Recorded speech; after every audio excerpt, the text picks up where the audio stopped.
रक्षा मंत्री ने लंदन में पीएम सुनक से की मुलाकात। रक्षा मंत्री राजनाथ सिंह ने कहा कि दोनों देशों ने अपने ऐतिहासिक संबंधों को आधुनिक, बहुआयामी और पारस्परिक रूप से लाभप्रद साझेदारी में ढालने में महत्वपूर्ण प्रगति की है। ब्रिटेन दौरे पर गए भारतीय रक्षा मंत्री राजनाथ सिंह ने लंदन में प्रधानमंत्री ऋषि सुनक से मुलाकात की। दोनों नेताओं की मुलाकात ब्रिटिश पीएम के आधिकारिक निवास 10 डाउनिंग स्ट्रीट, लंदन में हुई। इस दौरान रक्षा मंत्री राजनाथ सिंह ने कहा कि दोनों देशों ने अपने ऐतिहासिक संबंधों को आधुनिक, बहुआयामी और पारस्परिक रूप से लाभप्रद साझेदारी में ढालने में महत्वपूर्ण प्रगति की है। रक्षा मंत्री ने कहा कि ब्रिटेन और अन्य समान विचारधारा वाले देशों को शांतिपूर्ण और स्थिर वैश्विक नियम आधारित व्यवस्था को मजबूत करने के लिए भारत के साथ मिलकर काम करना चाहिए और भारत के उत्थान में सहयोगी बन सकते हैं। ब्रिटेन के प्रधानमंत्री सुनक ने भी व्यापार, रक्षा और प्रौद्योगिकी के क्षेत्र में दोनों देशों के साथ मिलकर काम करने पर सहमति व्यक्त की। साथ ही उन्होंने उम्मीद जताई कि दोनों देशों के बीच चल रहे मुक्त व्यापार समझौते को सफल निष्कर्ष पर लाया जा सकता है। मुलाकात के दौरान रक्षा मंत्री राजनाथ सिंह ने ब्रिटिश पीएम ऋषि सुनक को राम दरबार की प्रतिमा उपहार स्वरूप दी। इस मुलाकात के दौरान ब्रिटेन के राष्ट्रीय सुरक्षा सलाहकार सर टिम बैरो भी मौजूद रहे।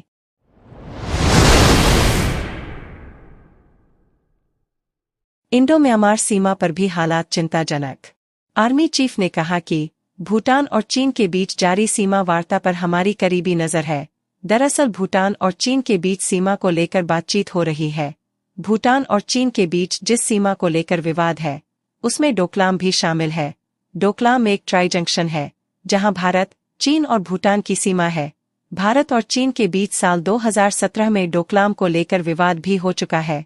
दरअसल डोकलाम का इलाका भारत के चिकन नेक कहे जाने वाले उत्तर पूर्वी इलाके के नजदीक पड़ता है, इसलिए भारत के लिए डोकलाम का इलाका बेहद अहम हो जाता है और भारत नहीं चाहता कि डोकलाम में चीन का दबदबा रहे। थलसेना अध्यक्ष जनरल मनोज पांडे ने गुरुवार को बताया कि अग्निवीरों के पहले 2 बैच फील्ड यूनिट में तैनाती के लिए पूरी तरह तैयार है और इनके फीडबैक काफी अच्छे और उत्साहजनक है। 120 महिला अधिकारियों को भी कमांड भूमिका में स्थायी कमीशन दिया गया है और उनकी फील्ड एरिया में भी तैनाती की गई है। वह भी अच्छा काम कर रही है। भारत म्यांमार सीमा की स्थिति भी हमारे लिए चिंता का विषय है। बीते कुछ महीनों में म्यांमार सेना और जातीय सशस्त्र संगठनों की गतिविधियों से वाकिफ है। म्यांमार के कुछ नागरिक भी मिजोरम के साथ साथ मणिपुर में शरण ले रहे हैं।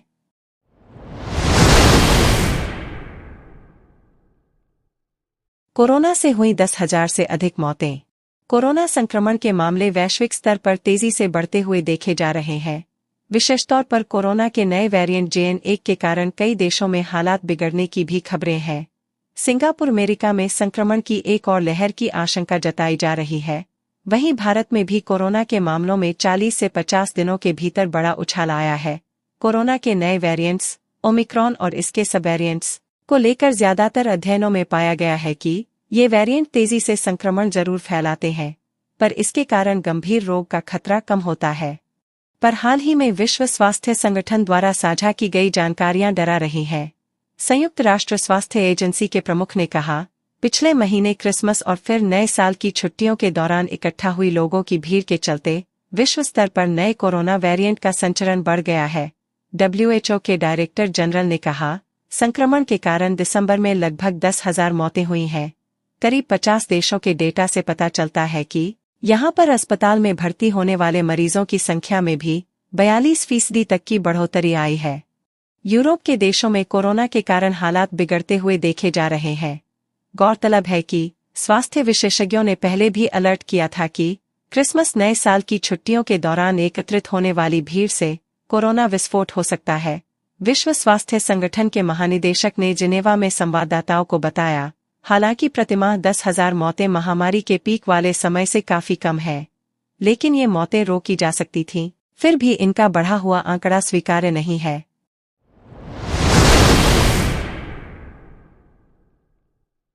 मानव तस्करी के मामले में 24% की उछाल। 2020 में जहां 1,714 मामले दर्ज हुए थे, तो 2022 में ये बढ़कर 2,250 हो गए। चिंता वाली बात यह है कि 16% मामलों में पुलिस आरोप पत्र ही दाखिल नहीं कर पाती। करीब 80% मामलों में आरोपी कोर्ट से बरी हो जाते हैं। मानव तस्करी भारत में भी एक बड़ी समस्या है। राष्ट्रीय अपराध रिकॉर्ड ब्यूरो के अनुसार देश में हर दिन औसतन 6 मामले दर्ज हो रहे हैं। सबसे ज्यादा तस्करी जबरन मजदूरी और यौन शोषण, वेश्यावृत्ति के लिए की जा रही। आंकड़ों के मुताबिक 3 सालों 2020 से 2022 में इस कुकृत्य में 24% का इजाफा हुआ है। 2020 में जहां 1714 मामले दर्ज हुए थे, तो 2022 में ये बढ़कर 2250 हो गए। चिंता वाली बात यह है कि 16% मामलों में पुलिस आरोप पत्र ही दाखिल नहीं कर पाती। करीब 80% मामलों में आरोपी कोर्ट से बरी हो जाते हैं। तेलंगाना और महाराष्ट्र में तस्करी की सबसे ज्यादा शिकायतें दर्ज होती हैं। इसके चलते भारत दुनिया में टियर 2 श्रेणी में आता है। टियर 2 श्रेणी उन देशों के लिए है जहां सरकारें मानव तस्करी को रोकने के लिए न्यूनतम मानकों का पूरी तरह से पालन नहीं कर पाती हैं। संयुक्त राष्ट्र के अनुसार किसी व्यक्ति को डराकर बलपूर्वक तरीके से काम लेना, यहाँ वहाँ ले जाना या बंधक बनाकर रखने जैसे कृत्य मानव तस्करी की श्रेणी में आते हैं। मानव तस्करी के प्रति लोगों को जागरूक और पीड़ितों की मदद करने के लिए राष्ट्रीय मानव तस्करी जागरूकता दिवस मनाया जाता है।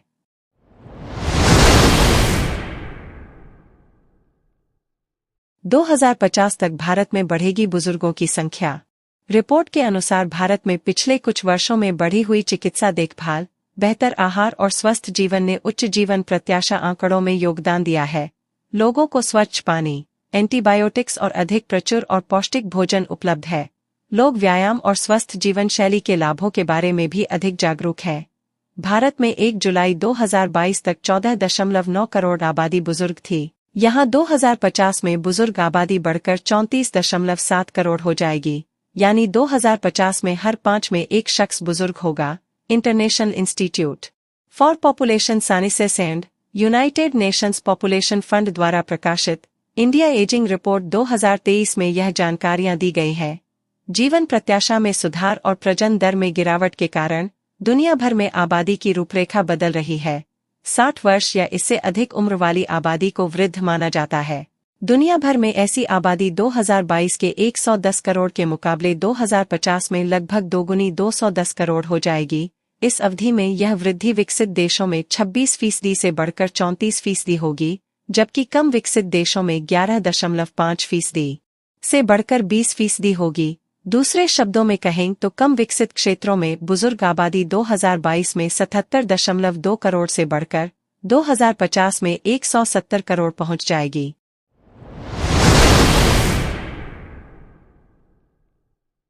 सुप्रीम कोर्ट ने कहा कि पंजाब नशीले पदार्थों के खतरे की चपेट में है। कई ऐसे ड्रग माफिया की जड़ें राज्य में है, जो सीमा पार से नशीली दवाओं और मादक पदार्थों की संगठित तस्करी में लिप्त है। पीठ ने कहा, कुछ स्थानीय दवा उद्योग, राज्य पुलिस अधिकारी और कुछ धनी लोगों पर अंतर्राष्ट्रीय मादक पदार्थों की तस्करी में शामिल होने का संदेह है। जस्टिस सूर्यकांत और जस्टिस दीपांकर दत्ता की पीठ ने पंजाब में ड्रग्स की लत पर बेहद अफसोस जताते हुए कहा है कि एक समय में पंजाब जीवंत हुआ करता था, लेकिन आज उस राज्य में लोग ड्रग्स के लती हो गए हैं, जो गंभीर खतरे की बात है। पीठ ने एनडीपीएस मामले के आरोपी परविंदर सिंह की अग्रिम जमानत याचिका का निपटारा करते हुए ये टिप्पणियां की। एनडीपीएस जैसे कानूनों में अग्रिम जमानत में उदारता ठीक नहीं। पीठ ने कहा, एनडीपीएस अधिनियम जैसे विशेष कानूनों के मामले में अग्रिम जमानत देने के मापदंड में उदारता नहीं बरतनी चाहिए। पिछले दिनों दिए इस आदेश में सुप्रीम कोर्ट ने आरोपी को अग्रिम जमानत देने से मना कर दिया। हालांकि अदालत ने आरोपी को पूर्व में मिले अंतरिम संरक्षण को 3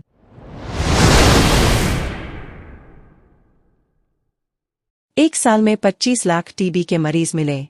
प्रधानमंत्री नरेंद्र मोदी ने साल 2025 तक देश को टीबी मुक्त बनाने की पहल की है, जिसका लक्ष्य टीबी के नए मामलों में 80% की कमी और मृत्यु दर में 90% की कमी लाना है। यह 2030 के वैश्विक लक्ष्य से 5 साल पहले है।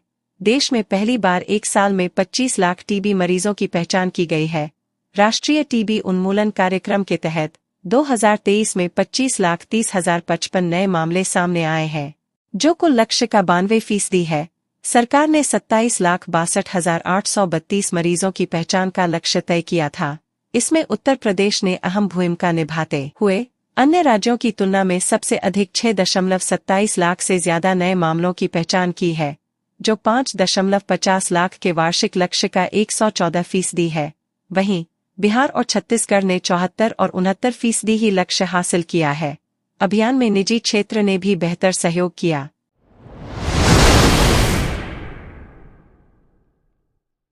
भितरवार डबरा मार्ग पर ग्राम झाड़ौली के रहने वाली 60 वर्षीय बुजुर्ग महिला अपने बेटे के साथ करियावटी आई हुई थी। तभी वह अपने घर वापस जा रही थी तो झाड़ौली से पहले ही एक तेज रफ्तार 4 पहिया गाड़ी अनियंत्रित होकर मोटरसाइकिल से भिड़ गई, जिसमें दोनों को चोट आई। परिजन सूचना मिलते ही दोनों घायलों को भितरवार सामुदायिक स्वास्थ्य केंद्र लेकर आए, जहां प्राथमिक उपचार कर मां को ग्वालियर रेफर कर दिया। कौन से गांव के? झाड़ौली के। क्या कौन के क्या खाइश लग गई है? गाड़ी 4 पहिया की। कहाँ जा रहे थे? झाड़ौली जा रहे थे, लौट करियाटी से। अच्छा, तो आप और अम्मा थी आप साथ? हाँ साथ। दोनों के चोटें आई हैं? मेरे जाना है, मम्मी जाना। कौन सी गाड़ी थी? तबेला थी, अरे हाँ तबेला ही है। ठीक।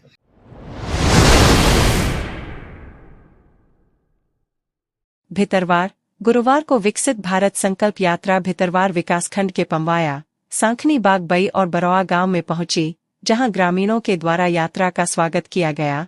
वहीं यात्रा में मौजूद भितरवार विधायक और जनसेवक मोहन सिंह राठौड़ सम्मिलित होकर गांव-गांव निकाली जा रही विकसित भारत संकल्प यात्रा के उद्देश्य से अवगत कराते हुए जन कल्याणकारी योजनाओं की जानकारी देते हुए कहा कि यात्रा के माध्यम से केंद्र सरकार योजनाओं के लक्षित लाभार्थियों को समय सीमा में लाभ पहुंचाना है।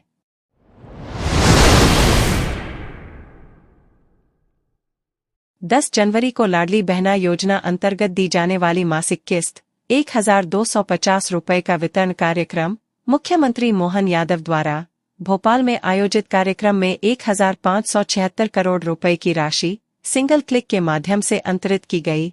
इस कार्यक्रम का सीधा प्रसारण शासकीय देवी अहिल्या उत्कृष्ट उच्चतर माध्यमिक विद्यालय क्रमांक 1 खरगोन के सभागृह में कलेक्टर श्री कर्मवीर शर्मा, जिला पंचायत अध्यक्ष श्रीमती अनुबाई तंवर, उपाध्यक्ष श्री बापू सिंह परिहार तय की गरिमा में उपस्थिति में लाडली बहना के मध्य किया गया। इस अवसर पर कलेक्टर श्री कर्मवीर शर्मा ने अपनी उद्बोधन में बताया कि आज जिले की 3,26,000 लाडली बहनों के खातों में 40 करोड़ 75 लाख रुपए से अधिक की राशि का अंतरण मुख्यमंत्री द्वारा किया गया।